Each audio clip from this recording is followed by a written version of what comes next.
পাপা ভাই আমি স্কুলে গেলাম। আচ্ছা সাবধানে যাস। আরে আমি তো আজকে স্কুলেই যাব না, স্কুল ফাঁকি দিব।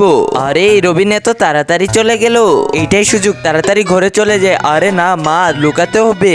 আরে রবিনের বাবা টেবিলের উপর গরম গরম নাস্তা আছে, খেয়ে নিও। আমি রান্নাঘরে গেলাম। আরে পাপাকে তো নাস্তা দিবই না, আমি নিয়ে চলে গেলাম। আরে কোথায় রেখেছে খাবার? এখানে তো খাওয়ানো খাবারই নেই। এই রবিনের মা খাবার কোথায়? তাড়াতাড়ি নাস্তাটা করিনি। আরে না মা আসছে। আরে এই রবিন বিছানাটা উঠিয়ে জানে। আরে এই তো সুযোগ, এখন তাড়াতাড়ি ঘুরে এদিক দিয়ে চলে আসি। উফ অনেক জোর বাসলাম, এখন একটু রেস্ট নেই। যদি মাম্মি জানতে পারে আমি ঘরে আছি তাহলে অনেক মারবে।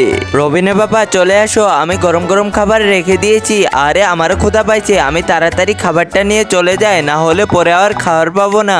আরে দাঁড়াও, ফ্রিজ থেকে ঠান্ডাটা উঠিয়ে নিয়ে আসি। আরে খাবার কই, দিলা না তো? আরে খাবারের প্লেটটা আবার কোথায় গেল? এই তো সুযোগ, এখানে বাটিটা রেখে দি। আরে এগুলো আবার এখানে কে রাখলো? রবিনের মা শুনো, আজকে আমি স্যালারি পেয়ে গেছি। আমি তো জানি পাপা স্যালারির টাকা কোথায় রাখে, তাড়াতাড়ি স্যালারির টাকাটা নিয়ে চলে যায়। আরে টাকাটা তো এখানেই রেখেছিলাম, কোথায় গেল?